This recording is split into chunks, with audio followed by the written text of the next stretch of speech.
Have you ever dreamed of exploring new places, seeing the world, and making incredible memories, only to feel a little hesitant about the challenges that might come with traveling as you get older?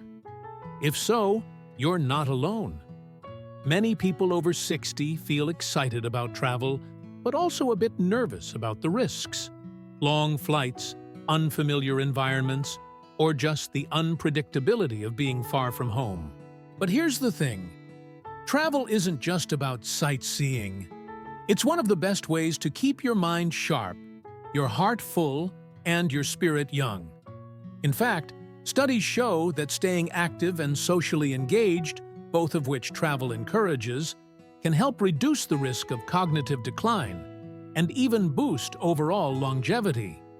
So today, we're going to talk about something incredibly important: the hidden dangers of senior travel, and, most importantly, how to avoid them.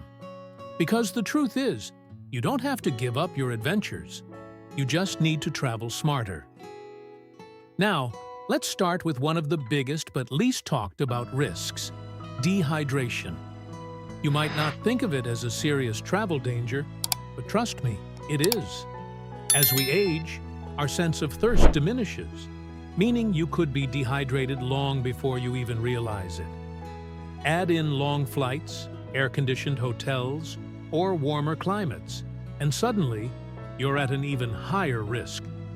Dehydration isn't just about feeling thirsty. It can cause dizziness, confusion, and fatigue, making falls and other health issues much more likely. I once met a woman named Margaret on a group tour in Italy. She was 74 and full of energy, always the first one ready to explore.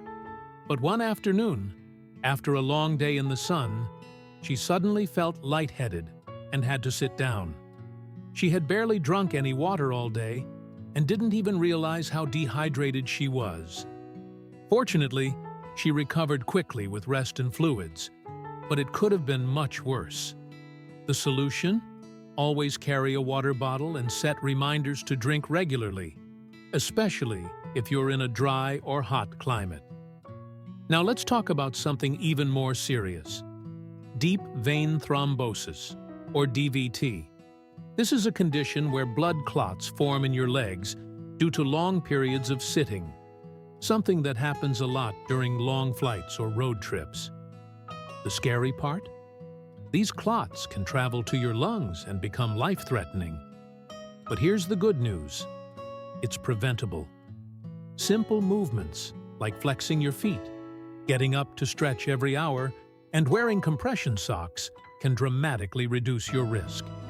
There's actually a fascinating study from the National Institutes of Health that found people over 60 who took frequent movement breaks during long travel had a significantly lower risk of developing DVT. And I can personally vouch for this. I've seen friends make small changes like stretching at airports or doing ankle circles mid-flight, and they felt much better afterward. Another risk that often gets overlooked? Changes in medication routines. When you're at home, it's easy to take your prescriptions on time, but once you enter different time zones or get caught up in the excitement of travel, it's surprisingly easy to forget. A missed dose here, a delayed pill there, it adds up. And for conditions like high blood pressure or diabetes, even a small disruption can have serious consequences. I once heard about a man named George who traveled to Thailand and forgot to adjust his medication schedule for the time difference. After a few days, he started feeling off.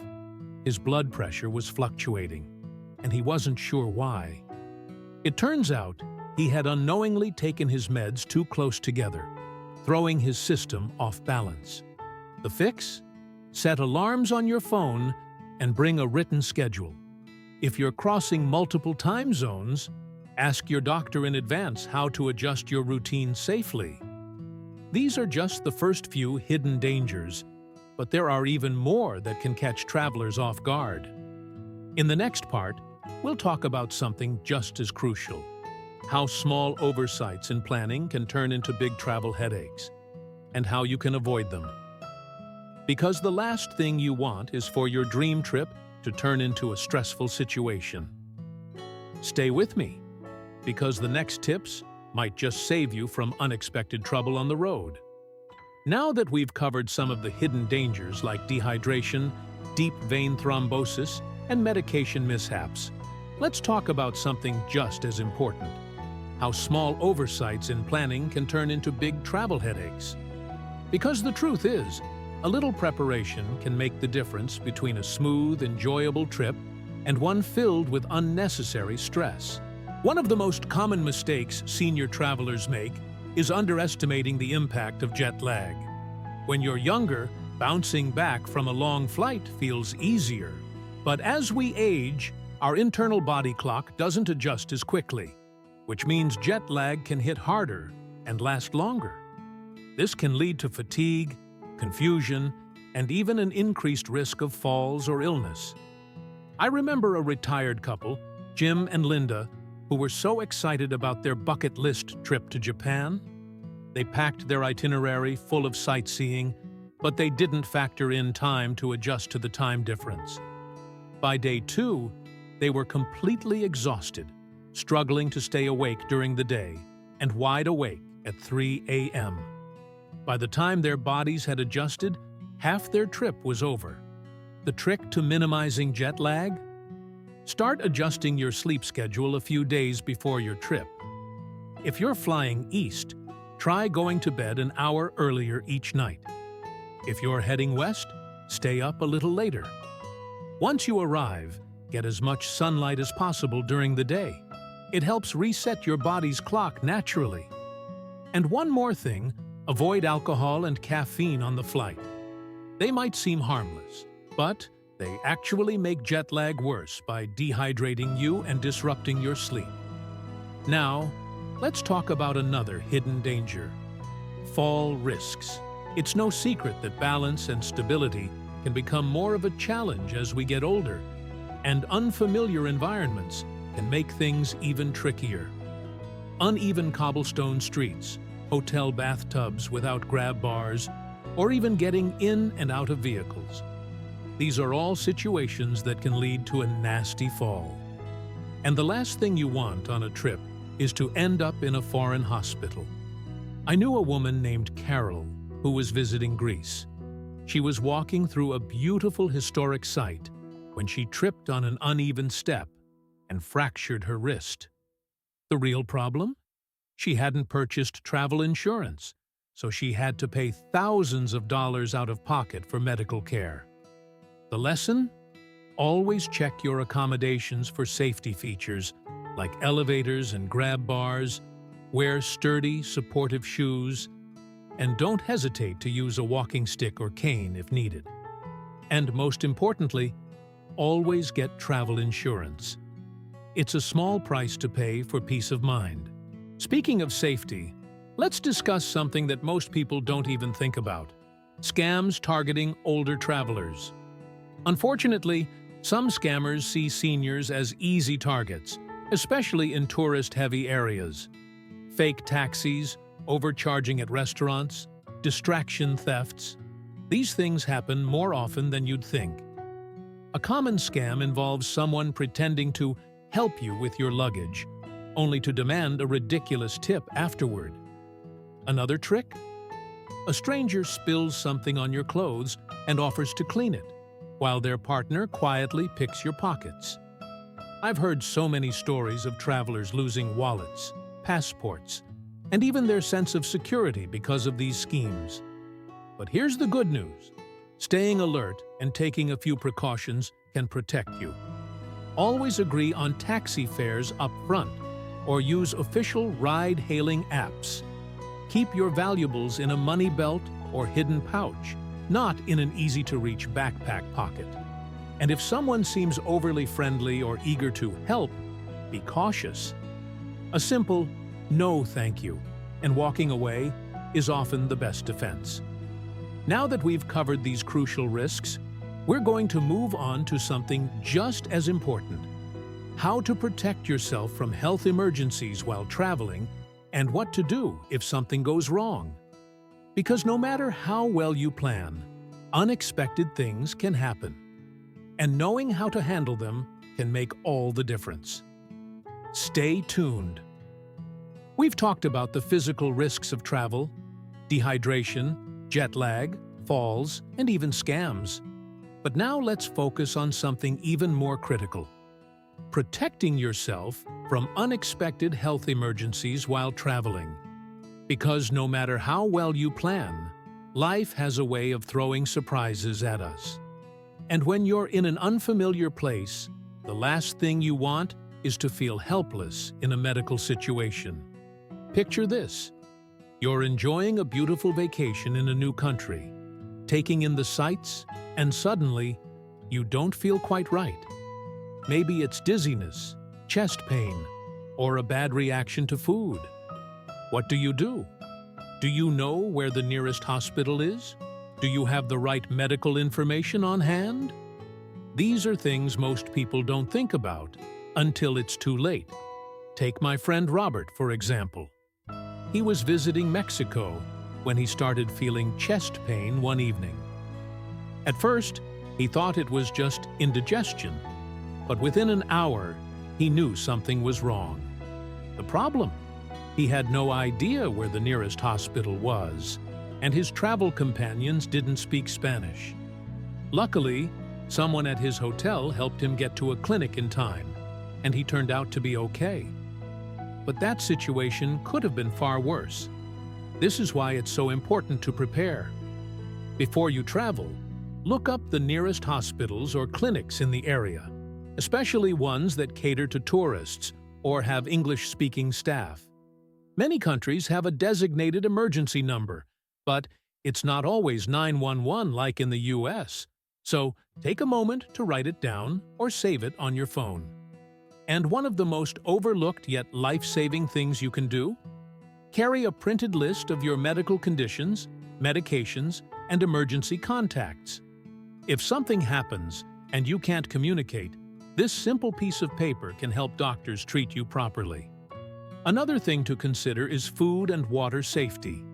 If you have a sensitive stomach or certain health conditions, eating unfamiliar foods or drinking unfiltered water can cause serious problems. In some places, even something as simple as ice cubes in a drink can lead to digestive issues. A good rule of thumb? If you're unsure about the water quality, stick to bottled or filtered water, and that includes avoiding ice. When it comes to food, opt for well-cooked meals over raw foods, especially in street markets. A lot of people assume their stomachs can handle anything, but trust me, food poisoning can ruin a trip faster than anything else.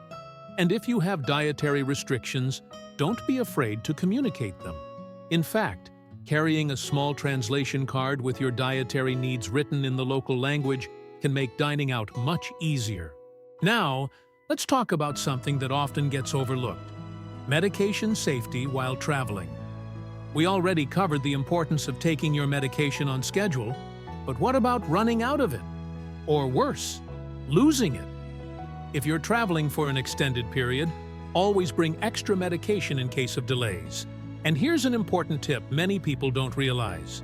Keep your medications in their original prescription bottles. Some countries have strict rules about carrying medication. And if you don't have the proper labels, customs officials might question or even confiscate them. One more thing, always pack essential medications in your carry-on, not your checked luggage. The last thing you want is for your suitcase to get lost along with your critical prescriptions.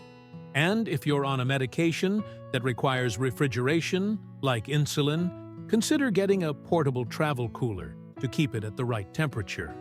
Now, I know all of this might sound like a lot to think about, but trust me, a little preparation can make all the difference. Travel is meant to be enjoyable, not stressful. And when you take these precautions, you're setting yourself up for a smooth and worry-free trip. In the final part of this series, we're going to talk about mindset, because while physical safety is essential, staying confident and adaptable while traveling is just as important. So stay tuned, because this last section might be the most valuable of all. We've covered the physical dangers of traveling after 60, dehydration, falls, scams, and health emergencies. But there's one more factor that can make or break your trip: your mindset. Because while travel safety is about taking precautions, it's also about staying confident, adaptable, and open to new experiences. Let's be honest, traveling in your 60s, 70s, or beyond isn't the same as traveling in your 30s or 40s. Your body has changed. Your energy levels may be different. And let's face it, the world itself has changed. Airports feel busier, technology is more complicated, and sometimes the idea of stepping outside of your routine can feel overwhelming. But here's the good news: you are far more capable than you think. I remember talking to a man named Richard, who had always dreamed of visiting Paris. But every time he thought about the long flight, the language barrier, and the unfamiliarity of it all, he convinced himself it was too late. "Maybe when I was younger," he'd say. But do you know what happened? One day, his daughter booked the trip for him. He had no choice but to go. And guess what? He didn't just manage, he thrived. He walked through the streets of Paris with excitement, made friends with fellow travelers, and came back with stories he never thought he'd have. This is why mindset is so important. Fear and doubt can hold you back far more than physical limitations ever will. One of the best ways to stay confident while traveling is to stay connected. Today, technology makes it easier than ever to keep in touch with loved ones, navigate unfamiliar places, and even translate languages on the spot. If you haven't already, take some time before your trip to get comfortable with travel apps. Google Maps, Google Translate, and WhatsApp can be lifesavers when you're in a new place. And here's another tip: don't be afraid to ask for help. Many seniors hesitate to reach out because they don't want to bother people. But the truth is, most people, whether locals, fellow travelers, or hotel staff, are happy to help. You'd be surprised how a simple question or conversation can lead to the best experiences of your trip. Now, let's talk about energy management. One of the biggest mistakes people make, no matter their age, is overpacking their itinerary. It's tempting to want to see and do everything, but travel should be about enjoyment, not exhaustion. Build in time for rest. Instead of rushing from one attraction to the next, focus on quality over quantity. Choose experiences that bring you joy and allow you to immerse yourself in the moment. And finally, let's talk about embracing the unexpected. No trip ever goes perfectly. Flights get delayed, the weather changes. Sometimes plans fall through. But instead of seeing these as problems, think of them as part of the adventure. Some of the best travel stories come from the unexpected. I once met a woman named Helen, who was traveling in Italy when her train was delayed for hours. At first, she was frustrated. But then she struck up a conversation with a local woman who invited her to a nearby cafe. They spent the afternoon talking, and that spontaneous experience became one of the highlights of her trip. So, if there's one thing I want you to take away from this, it's this: you are never too old to explore, learn, and create new memories. Travel isn't just about the places you go. It's about the confidence you build, the people you meet, and the stories you bring back. Now, I'd love to hear from you. What's the one place you've always wanted to visit? Drop a comment below, and let's inspire each other. And if you found this video helpful, don't forget to like, subscribe, and turn on notifications for more tips on healthy and confident aging. Here's to living your best life, wherever in the world that may be.